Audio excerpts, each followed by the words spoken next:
What is happening here? Alright. So your underlying energy being the five of wands, it's definitely a red flag. But the thing is what kind of the good thing is that kinda, and I say kinda, only because I don't see the 5 of swords or 9 of swords anywhere, so I don't see any real serious like cutthroat arguments or fighting here. But there are some, some inner turmoil.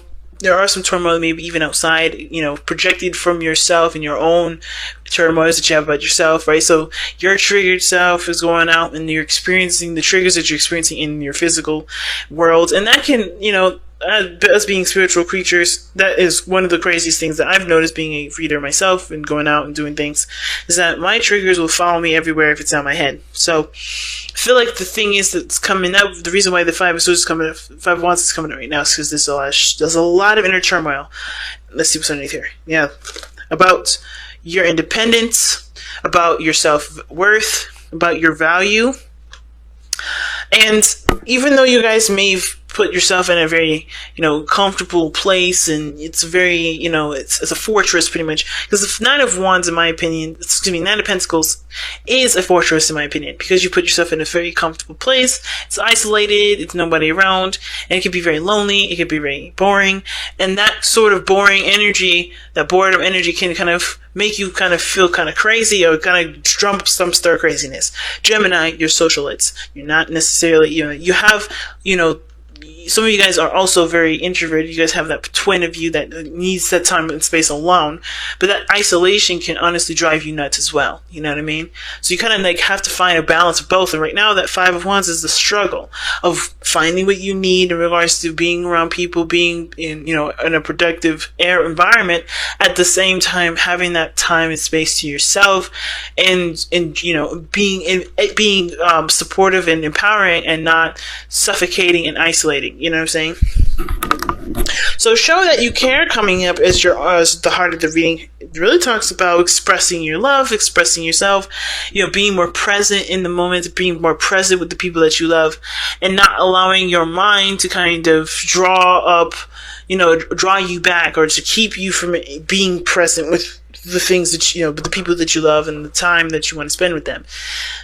Show that you care can also indicate that, in times where there's some things that are difficult going on in your life, the last thing you want to do is necessarily pull away, okay? Because of course it's always a good time to, take some time to reflect and things like that, but at the same time, sometimes it's just not the best thing to do is to pull away. So I'm going to actually read the affirmation for this, because I feel very led to at this moment. So let's take a look, see as to what this is. Okay, show that you care. Do not distance yourselves from life and those around you. Reach out. Ask for help or support if you have need, or if someone within your circle is in need of care and support, then give it without hesitation or question. A trouble shared is a burden halved. Now is not the time to withdraw and be alone, nor is it the time to leave another in need. Be aware, be caring, be compassionate, reach out and be a friend, and allow others to be a friend to you. So yeah, isolation is not necessarily the best thing for you right now. And I was saying that too. So, and the real big reason, and I think the real reason this is coming up, is not because you need to be told this, it's because you already know it. And the part that's hard is being comfortable, taking that risk and going out and expressing yourself to somebody that you kind of don't necessarily trust. And it's not because you don't trust them, it's because you don't trust your own decisions and your own decision making at this moment. Now, the past is showing big time the 4 of coins, and that's definitely an isolating energy. This is all you by yourself. Nobody around you, nobody really, in need, and it's really just kind of keeping to yourself. And of course, there's nothing wrong with keeping to yourself and having time to yourself, like I said. But when it starts to become isolating, you start brewing some unhealthy patterns and, keeps you from growing in certain ways, is it really that good for you at that point, right? That's a decision that you have to make. But the situation here in the past was that you were very much alone a lot of the times. You had a lot of time by yourself, and that isolation is really a defense mechanism to keep yourself safe. Now, presently you have the 7 of swords. there is a risk to going out and speaking your mind and communicating with people and putting yourself out there. But I kind of feel like for a lot of you guys, there's two parts of you, right? One of you that's amped and ready to go to do and take on this risk. At the same time, there's some of you guys that are avoiding the chance to communicate. This is kind of dodging it, procrastinating, moving away from it, leaving it, or trying to disappear from it, trying to ghost. Like trying to leave the situation behind. I don't know if you have past commitments here that you were just kind of bored with, that you knew that was stable and it was familiar and it was cool in the moment, but now you're no longer interested in it and you're now trying to just kind of flee the scene, if that makes sense, and not really face the situation head on, express what you can do, what you can't do, what you want change, what you don't want change, whatever. I feel like for a lot of you guys, some of you guys really want to just get the hell out of Dodge. And it's because it's just easier, it's less stressful, it's less on your mind, and it's also, it alleviates a lot of potential for a lot of stuff that you may or may not be necessarily insecure about, aka afraid of.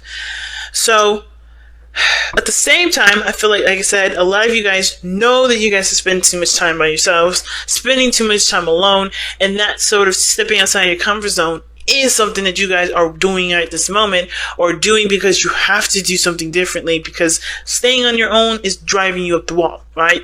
That stir crazy kind of energy, you got to do something differently. Some of you guys are trying to avoid the situation, some of you guys are doing it, or some of you guys are actually at a standstill at this moment and understand that there is a opportunity to do something, but you're torn between running away or just facing the facts, or facing the music, and that is always a hard one. And there's no right decision to make because the moon is in your external energy. Now, what your future is showing here is the Eight of Pentacles. Now, this is actually not a bad card to get, because this also talks about working on something that's real, that you can see, that's tangible. Putting your focus into something that's productive, that's constructive, that doesn't necessarily bring you down, right? Focusing on things that build you up, focusing on things that benefits you, right? That works on your partnerships, that works on your relationships, that works on your path, whatever that may be. So I do see that, this risk taking that you guys are taking, because you know that being alone is necessarily not good for you right now. Going after something and going for a goal is conductive. At least it's working on something and it's productive and it's improving. It's not improving. I'm trying to find the right word. It's encouraging growth. It's encouraging changes. And even though the changes are intense, it's worth it because you're done being at this place where you don't have anything going on, where it's just safe and there's no real, brain teasers, nothing stimulating. Geminis, you're all about the mind and all about the conversations and thinking, and nothing stimulating you can drive you crazy. And I feel like you guys are aware of that, and you already know. That's why you're already taking the steps to go ahead and just make something happen. Some of you guys are avoiding it because even though you want that stimulation, it's still a little scary to deal with something that can make some serious changes in your life that you don't even necessarily believe in yourself to carry through with. But I see in the Eight of Coins, and I think that if you just do it, you can do it instead of thinking so hard about it and not doing it. You know what I'm saying? Now, your best path to follow is the Six of Coins. Like I was saying, there's nothing wrong with being alone, but the problem is that there's always an overindulged portion of each of either one, right? Some of you guys may not spend a lot of time with yourself. Some of you guys may spend too much. It's got to find a balance here. It's never about, hey man, you got to stop being by yourself. You got to go all the way out and just splurge, just be socialite for like a good month until you burn out and then do something else. I would never advise that. Never burn out. The Six of Coins is not talking about a burnout card. It's not a burnout card. It's saying, hey, to avoid burnout, balance your situation. Balance what you need. Figure out what you need now and what you need later. Or figure out what you need now and then kind of do it in moderation. Kind of very temperance-y kind of energy I'm getting with the 6 of coins, even though that, the 6 of coins and temperance, they don't necessarily mean the same thing. But the 6 of coins does talk about balancing what you need. You're going to need time alone, and you're going to need time to be out with friends and family, and or to have a time where you're either with an environment that either is very competitive, or be in an environment that's allowing you to at least think outside of the box, so that way you can feel like you're doing something productive and not kind of either isolating yourself or like spreading yourself thin. A balance is necessary, especially when you are in a position where you're not sure about who you are, or if you're full of anxieties, and it's good to just find a balance of time away and time to play. Find a balance of time to work and time to relax. Figure out what that balance is for yourself, because everybody's got their own flow. Now, your external energy, as we already talked about with the moon, in the sense that the 7 of Swords coming up here, there's some secrets that I'm seeing here. This can indicate secrets. This can indicate some things, or some lies maybe. But, the biggest thing is that I think for a lot of you guys, I don't know if it's anybody lying to you, but I think there's a lot of avoiding of a situation, a lot of not addressing the situation, or honestly tackling a situation, because there's a lot of things that there's some things you either are worried about yourself, or the development of something. There's some insecurities that have come up with with the situation that does offer a potential for success, but has a huge amount of risk to it.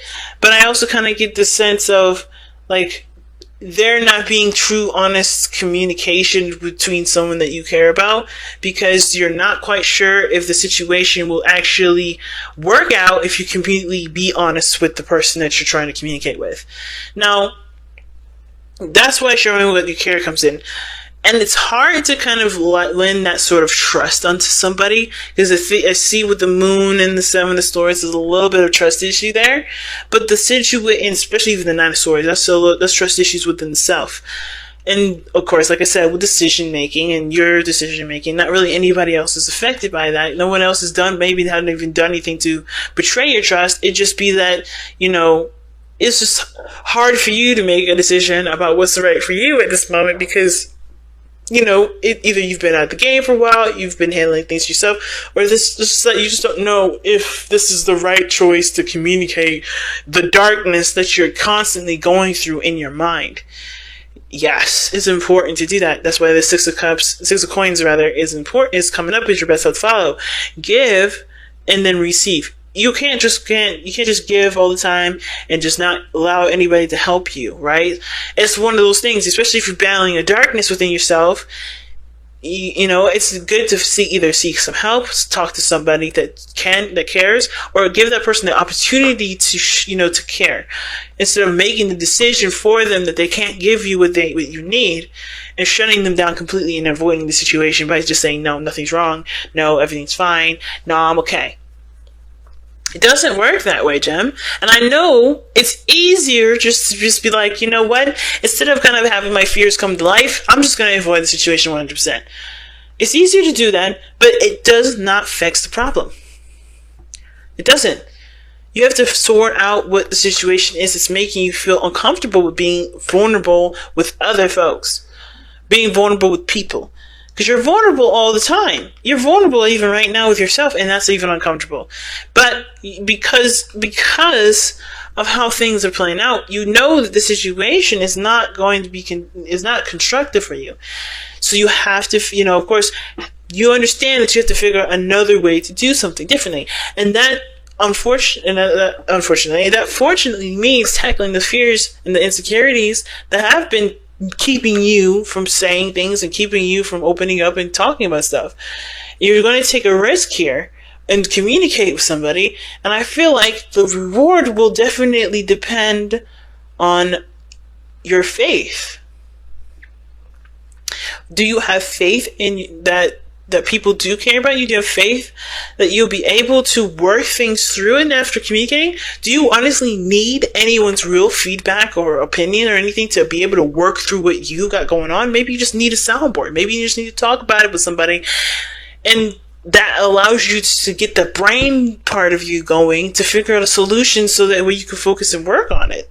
It may not be that you need anybody at all. You just may have to, just allow yourself to just be honest with yourself in this very present moment about what's going on with you, and just be ready to work on those things to change that. Because I feel like y'all are ready to change it. It's just that the scariest part is to just admit that something's wrong. Because maybe you guys have been avoiding that problem or avoiding that fear for a long time.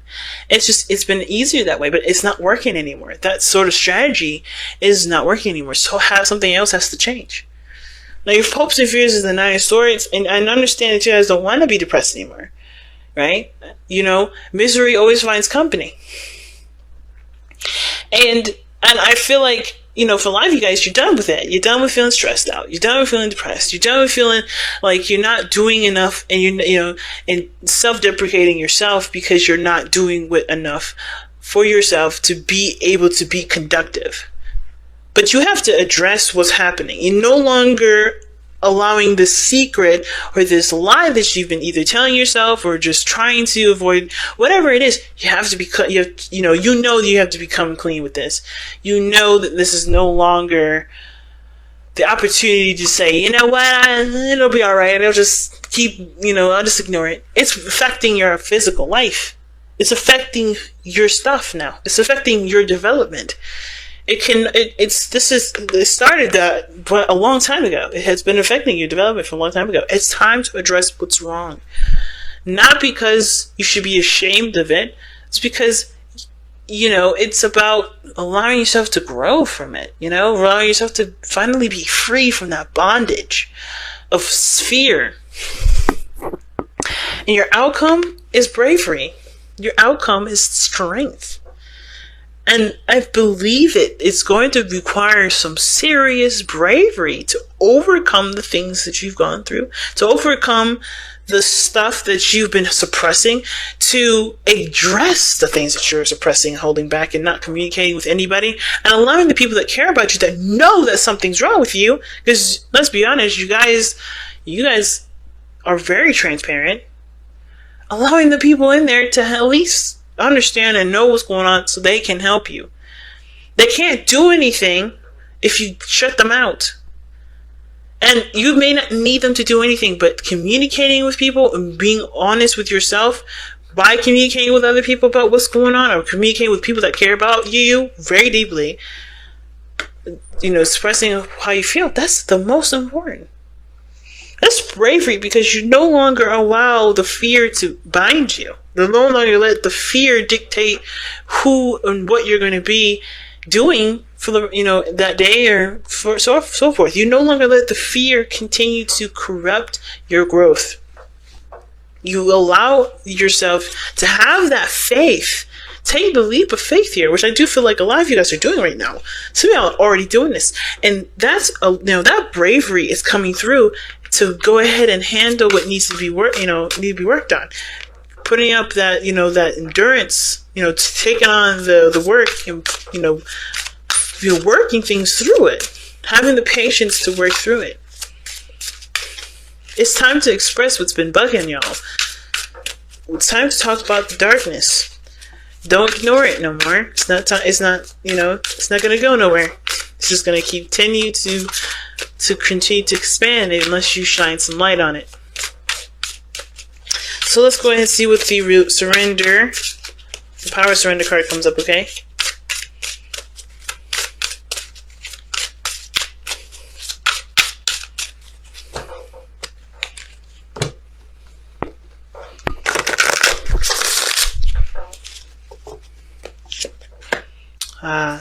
Surrender to your soul's path.